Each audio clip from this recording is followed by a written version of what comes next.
The Golden Knights came back from a two-goal deficit to win in Boston on a late Thomas Hertl goal on Saturday, a much-needed momentum boost before the Four Nations face-off. We talk about VGK's compete level in the last two games heading into the break. Right after this, on Locked On Golden Knights.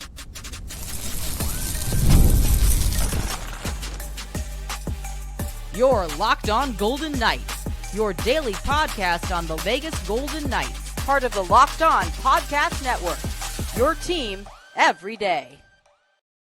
Hi again, everyone. Tony Cardasco, marketing dude, Chris Golick, collectibles dude from Las Vegas. Thanks for making us your first listen every day. And coming up right here on this show today is VGK Structure Back and Four Nations, what to watch for. We are brought to you today by FanDuel. Go to FanDuel, America's #1 sportsbook. So, one of our top shows of the year, Chris, was on Friday on audio, the show that didn't stinking happen till late in the day. We had more downloads. I couldn't believe it for a show that wasn't up there. And thanks for all those tweets to bust my chops. Actually, I caught a really bad virus and I called basketball games in a gym in which the Wi-Fi, other than, of course, the stream, the Wi-Fi was not very good. Very strange day. And so I apologize, but great job, Mr. Golick, in filling in for me. Everyone wanted to hear the Lost Golick show. So VGK with a couple of wins before the break. 5 points on a trip, which I had projected to be at 4.5 the total. What was your total again? I forgot. I probably said under. I think you said like 3.5, maybe? Yeah, something like that. So they beat the Devils on Saturday. They won after trailing 3-1 in Boston. That Boston game, the late surge, VGK wins it on Hertl's goal with 1:10 to go. And Mark Stone scored. Zach Whitecloud scored. Pavel Dorofeyev scored. And then Hertl with the topping and all finding the back of the net. After VGK gives up 3 sloppy goals, were all 3 off of turnovers? I think so, yeah. Yeah, no, that's definitely what it seemed like. I mean, you start with the game that Samsonov had. Not a great game. Made some nice saves, don't get me wrong, but Samsonov certainly made things a little bit difficult. And lazy defense early and just a team that was very sleepy and didn't want to be there. I felt that the Golden Knights would have a smothering complete effort in this game, and that wasn't the case. But the Golden Knights, when they decided to care about the game, did have a smothering effort down the stretch in the third period. Were those 2 good teams that they beat? New Jersey on paper absolutely is a good team. Let's see, looking at the Devils here really quickly. Devils in the Metro, they're third place, 68 points, 2 behind Carolina. Gap between them and Columbus. Great season, great story there. New Jersey is the type of team when they're on, they're on. When they're off, they're off. There's no in between. And the Golden Knights got the bad version of the Devils, but the Devils still have had pockets of really good hockey this season. But going back, I mean, Rangers have not been an easy out since all the trades and everything that were made. They're definitely a playoff team if the season were to start 45 days ago, whenever the Trouba trade happened, basically. Islanders, they're going to probably make the playoffs, get knocked out in the first round, but they're a tough team. And then Boston Bruins, they're not the same Boston Bruins from 4 years ago, 3 years ago, 6 years ago, and they're pretty thin. We've talked about that in Friday's show. Very thin on defense. You really just got to kind of lock down the Pasta line, Pasternak. Make sure Marchand doesn't go around licking people, and it'll all work out. That was his Super Bowl licks. Marchand licks. I don't know. He's just okay. Yeah, he's on our planet. VGK, we need the lost goal episode. Another goal taken off the board for goalie interference. Yeah, that one you watch commonplace, like where they've had goals taken down. Let's say the last part again. It's become commonplace where goals are taken down for VGK. Yeah, I mean, listen, you watch that goal. I believe you saw, I forgot who it was that committed the interference, but you saw Swayman's head just kind of bounce, right? That's the play we're talking about on the interference. And it definitely, when you're watching, like, okay, this could possibly go either way, because sometimes goaltender interference is not an easy, it's not some easily definable at times, right? You can watch 10 different plays without knowing what the actual outcome on the ice was, or what the final call on the ice was. And you're probably going to get it wrong 50% of the time. And in this one, you're watching, like, okay, if it's interference, I understand. If it's not interference, I won't be surprised. That was my reaction to it. I thought this was a really big win for VGK, the past couple of wins, actually, because we talked about gaining momentum going into the Four Nations break. So, where did this spark come from? Starting with the New Jersey game, in which they just played better and paid more attention to, as Bruce Cassidy likes to allude to, they paid more attention to all the details. Yes, where the spark came from. I don't know if it was as much as a spark. I mean, yes, the 60-minute effort, the details and everything, sure, yes. I'm going to credit Cassidy for, and this will flow into the second segment, but for breaking up Pietrangelo and Noah Hannafin. The shots on goal in some of these games, the high danger differential in shots, I'll save that for the second segment, but I think we're going to start there. Is that going to last throughout the season with those two separate? The answer is no. Cassidy will go back to them and see if it will work. Cassidy wants your 1A and 1B defensemen. I don't know if I agree that they're 1A and 1B, but Cassidy thinks they're 1A and 1B. He's going to want them out there together. As far as the structure and everything, minor details, little details, right? It's the NHL. No one's going to hand the Golden Knights a victory just because they're the second or third, whatever their ranking is in the Western Conference, and a top 4, top 5 team overall in the National Hockey League. I haven't looked at the last numbers as we're officially in the break right now.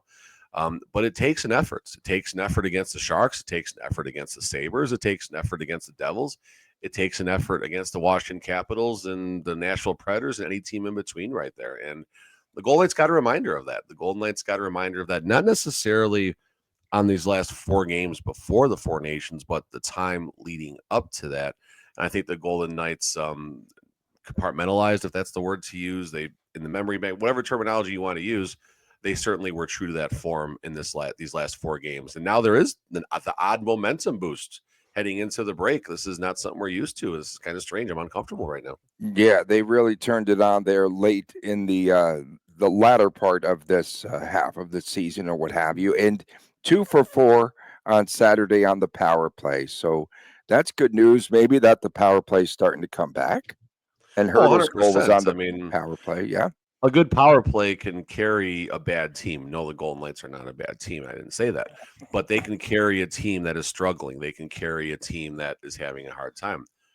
What can the power play do for a team that's playing well? Well, you look at what the Oilers have accomplished throughout the last 2 seasons with how lethal that power play was. Or I'll even go back to the Tampa Bay Lightning, who had an excellent run of Stanley Cups recently, and you saw how lethal their power play was while still being a very good 5-on-5 team. And the Golden Knights, as good as their power play was for a while, they were still struggling. So now that you're starting to check these boxes with a 60-minute effort and the little details, doing the little things right and everything, you certainly see things getting much, much better. I was watching a couple of these goals here just to see if anything kind of stuck out to me. That first goal, the Marchand goal, Hannafin, I don't know, Hannafin goes the wrong way, turnover behind the net, and then Hannafin and Whitecloud both out of position. Marchand just sitting right there. He knows exactly what to do. The second goal, it's a goal you don't like to see. You got just a jailbreak around Samsonov, and I think it was it Zaka? Oh, Zadorov, pardon me. Zadorov just has a friggin' laser from the circle. I hate to see a goal like that. And then how did the Geeky go? And I forgot about this goal. Oh, this got Hannafin. That was a bad goal. That was Hannafin again, right? Not Hannafin. No. This was Samsonov. Pardon me. This is where Samsonov tried to play the puck behind the net, and he just was very nonchalant in the moment. And credit the Golden Knights for maybe playing a little pissed off hockey and finding a way to get the win in regulation. Lo and behold, after trailing by 2 goals. Speak about playing pissed off, not frustrated hockey. Keegan Colasar. So we saw Wahlstrom throwing a hard hit at the Vegas Golden Knights, Pavel Dorofeev. And from there, we saw Kolasar stepping in the defense of Dorofeev, and he finally wins a fight. We finally have a Kolasar victory. So his record with VGK is 1-122 in fights. I honestly didn't I had to catch take a the shot. fight. No, it was good. It was good. He came to the defense of Dorofeev. Yeah, no, I'm looking right now, and I scroll back, and unfortunately, Twitter didn't think it was worthwhile making it anything exciting. Didn't catch it, but I mean, you saw Nick Hague do this with Petrangelo, and now we see Kolasar, and this is a sign of That a elite pretty fighter. decent. What's that? That Well, it's a elite sign of a fighter. good locker room as well, and I think everyone's in a good place heading to the Four Nations right now. So I think that's my takeaway at least. And I honestly, I just tried to catch the fight on Twitter. I didn't see it, so but I do remember the comments. Now, like the Saturday feels like so long ago. I worked so many hours between then and now. But I remember the comments on Twitter. Holy bad word. Kolasar won a fight. So all goofiness aside, I guess. Coming up next, VGK's winning structure, has it returned? We'll talk about that as we return right here on this Monday edition of Locked On Golden Knights. When the game tips off, the NBA action is just getting started. And there's no better place to get in on it than FanDuel, America's #1 sportsbook. With FanDuel, you can place live bets throughout the game. So even if you miss the opening tip-off and you want to get a bet in on the fourth quarter and a comeback, you can stay in the action. And if you are looking for a bigger payout, you can even combine your live bets into a same game parlay. I really do like FanDuel's live betting feature. It keeps every moment of the game exciting. The app is so easy to use, and you win and you get paid instantly. That's right. And right now, new FanDuel customers can get $150 in bonus bets if you win your first $5 bet. That's right. Just visit FanDuel.com and join today. That's FanDuel.com for your shot at $150 in bonus bets. Make every moment more with FanDuel, the official sports betting partner of the National Basketball Association.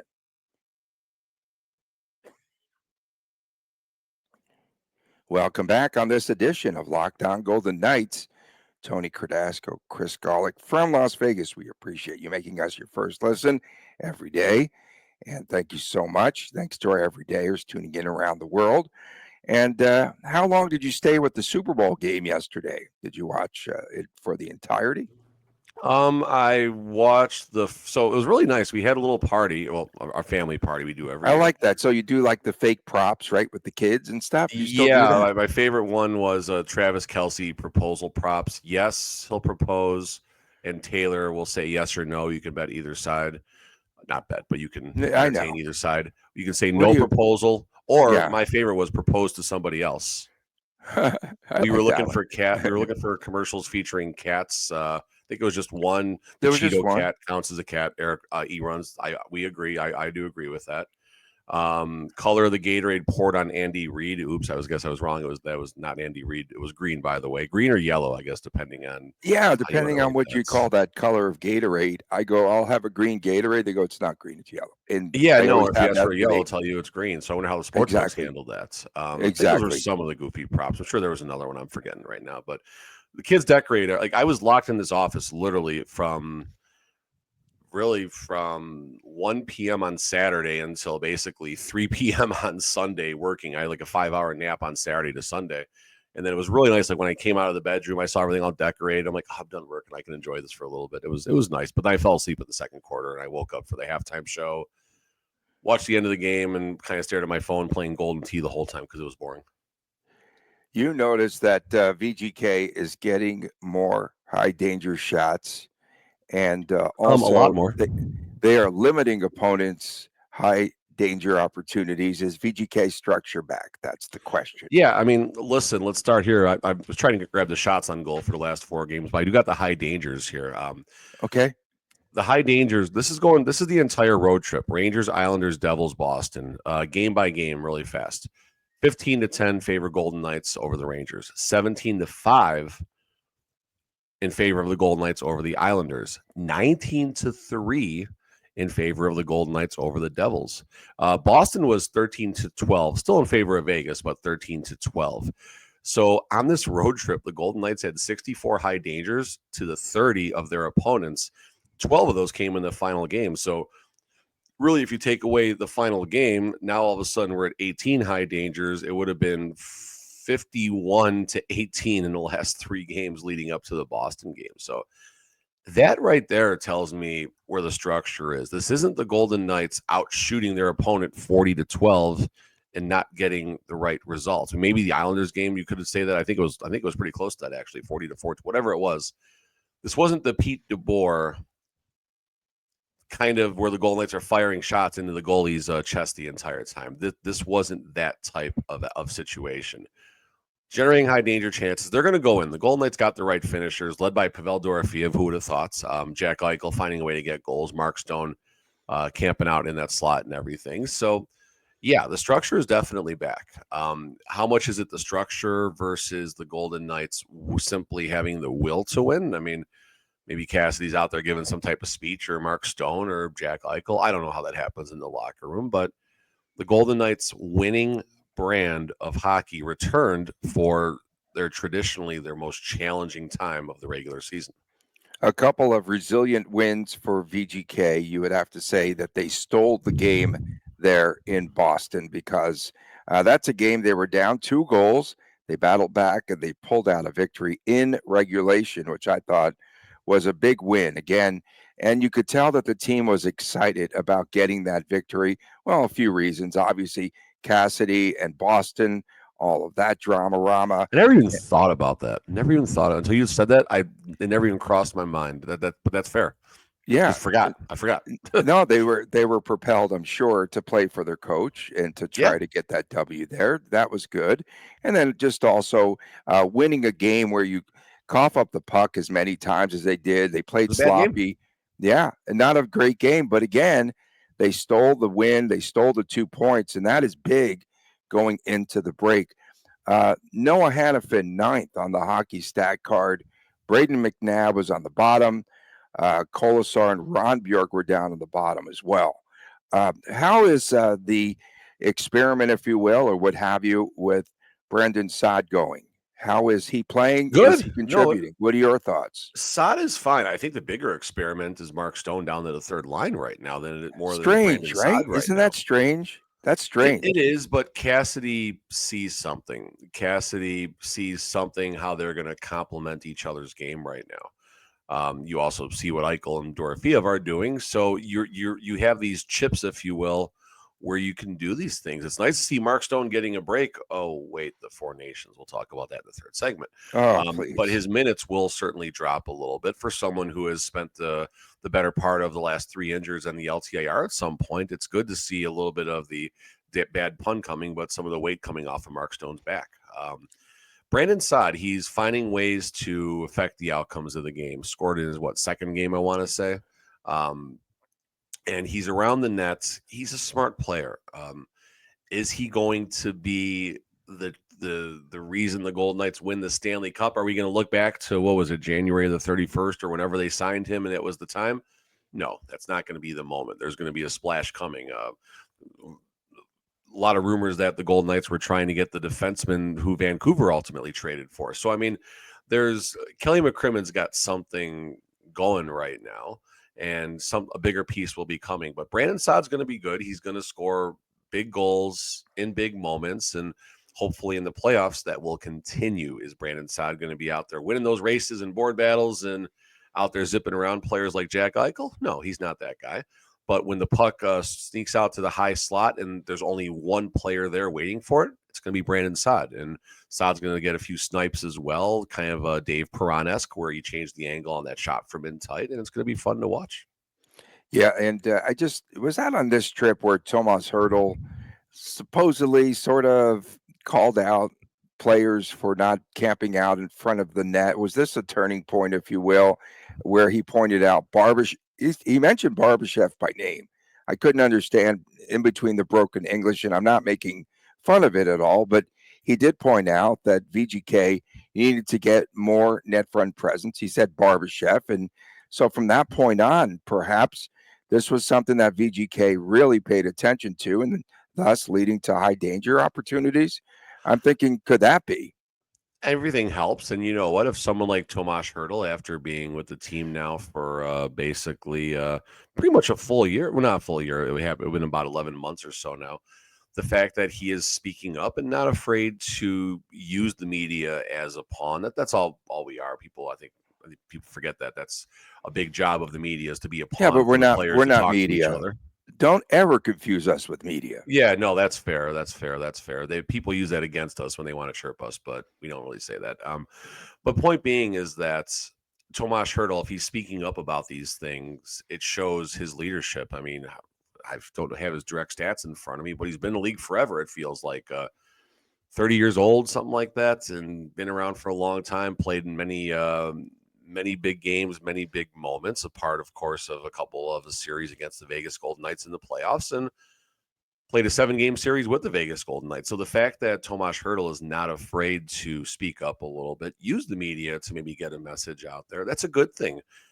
He's the type of player that I can imagine, maybe that principal, no, maybe that boss, right? You're really cool with your boss or something like that. And then you messed up at work. You got to have a conversation with your boss about it. And your boss is trying really hard to be really serious because maybe you made a big mistake, and then it winds up being the most laid back and chill conversation ever.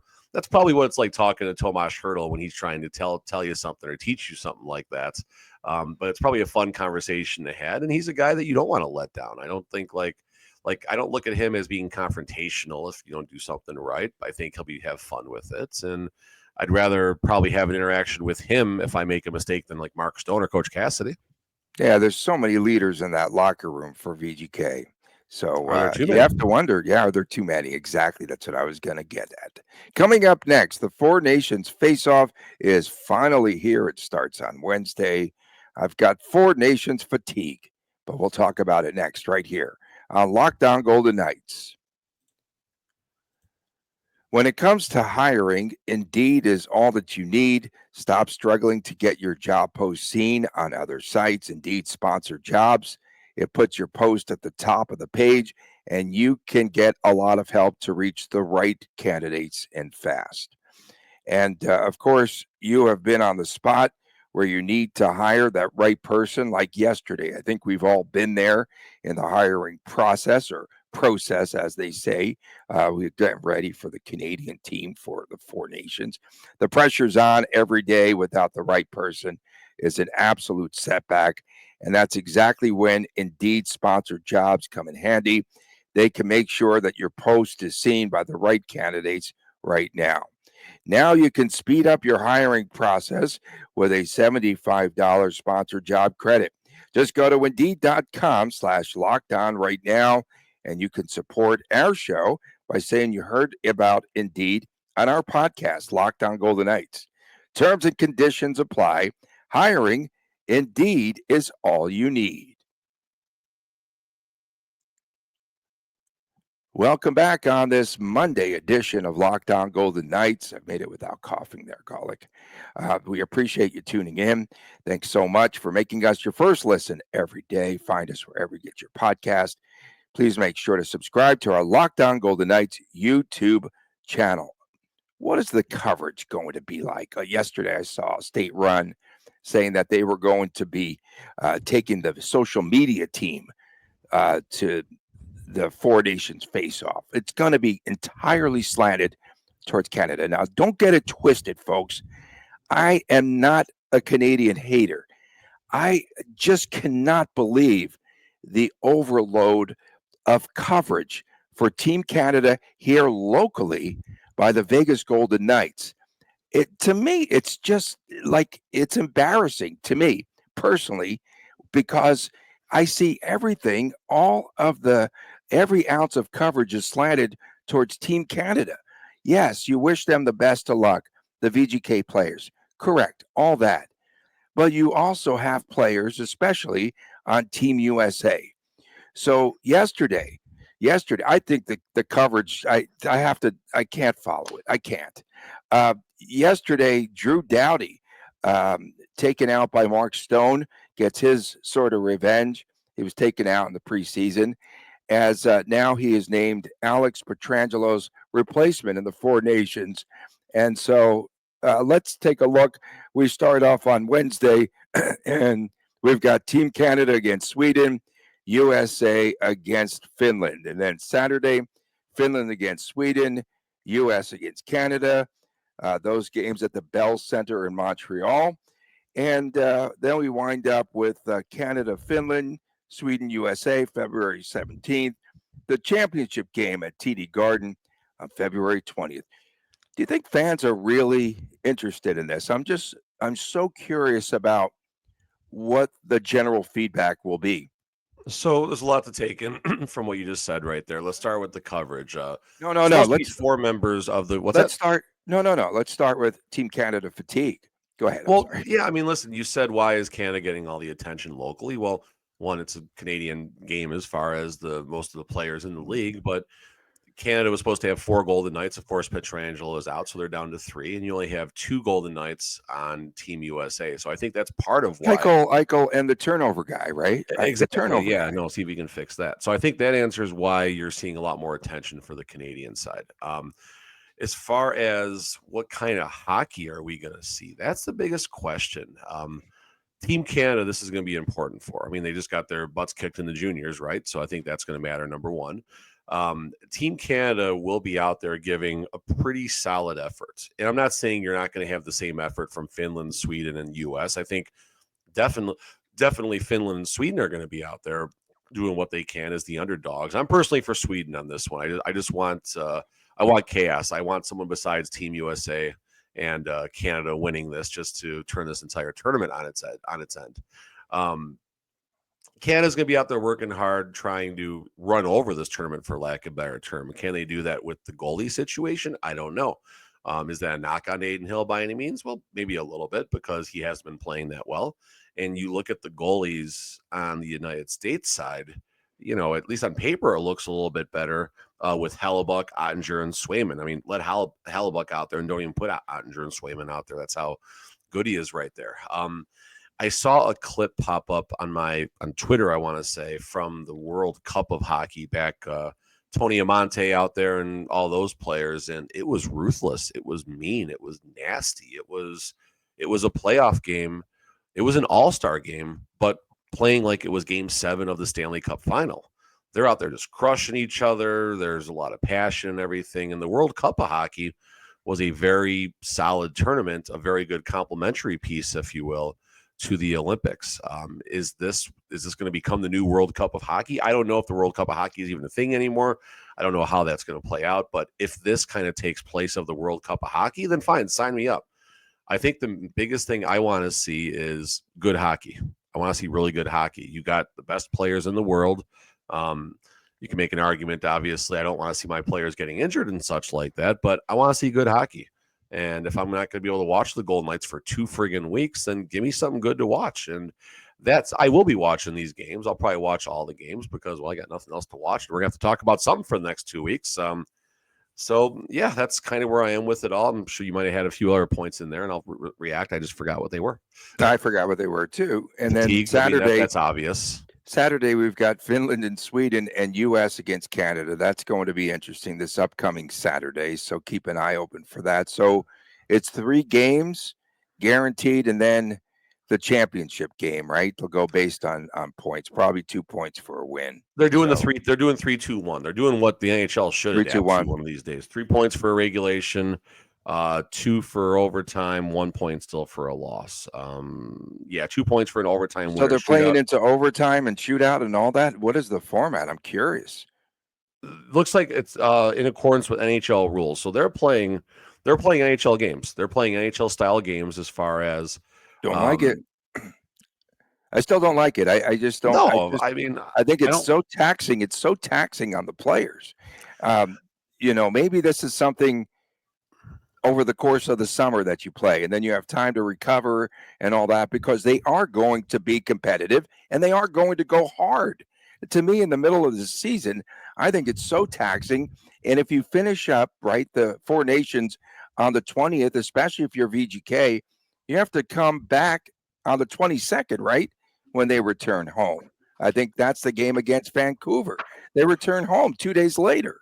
Saturday the 22nd, home Yeah. game against Vancouver is the Yeah, it's first going to game be back tough. after the break. It's going to be tough. That's tough to turn it around. I'm telling you. No, it's definitely going to be tough. You gonna be mentioned what heavy. the fan interest of this. I thought someone told me you can get into the championship game for like $250 or something like that. And I mean, okay, What do you mean? like imagine buying the tickets and it winds up somehow being Sweden, Finland in The the tickets final or to something go. like I that. I thought it was guess. a bet of some sort. Okay. I guess you're. What's that? I thought it was a bet or a pool. I don't know what you were No, talking. no, no, no. It's $250 or watch something at like that to TD walk in. I Garden. don't know if it's like a decent ticket or whatever it No, is. you're But in the building at TD Garden. So yeah, you're in the building, but that feels low, doesn't it? Like, why it are they does not doing seem this very final low. in Canada? I guess I think it would have I'm done a just lot better. curious. Yes, does this only matter to Canada? That's a big question too. That's a great question, and the answer is it matters most to Canada. It Is the matters answer. so much, but you have a team here in the U.S. playing, and all they're doing is touting Team Canada.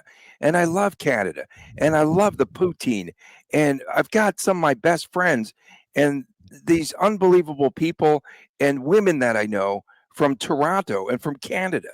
So I don't dislike Canada, but I just do not like being force fed Team Canada. Also, Vancouver Canucks defenseman Quinn Hughes, the Norris Trophy That's a winner big from blow. a season ago, will be missing the Four Nations face-off with an injury. So there's a few players that are out due to injury. And by the way, you could not pick a better replacement for William Karlsson. Are you ready? Are you ready for this one? So they have Raquel. What is his name? Ricard Raquel. Okay, I can't even get that straight. He's the perfect replacement. Why? Because against the Devils, he kicked in a puck that was taken off the board, and then he kicked the puck into his own net. So they had like an own goal. So you could not pick a better replacement for Ricard, whatever his name is. Okay. So yeah, we'll be following it. Four Nations face off. I hope that it's better than I anticipate, but I think that they're going to play hard. I think there's going to be physicality. Are they going to play defense, Tony? Are they going to play defense? I'm curious to see. Yes, they will play defense, and then also we have to wonder what goalie rotations will be like for 3 games. And do you put a goalie in for like a period? No, a period or two. You're going to stick with the same goalie for the entire game. I think same goalie. I think the first 2 goalies for all the teams probably rotate the first 2 games, and then the third game is probably going to be based on what the situation is. If Sweden or Finland or Canada or US are 0-2, you probably play the third goalie in the third game.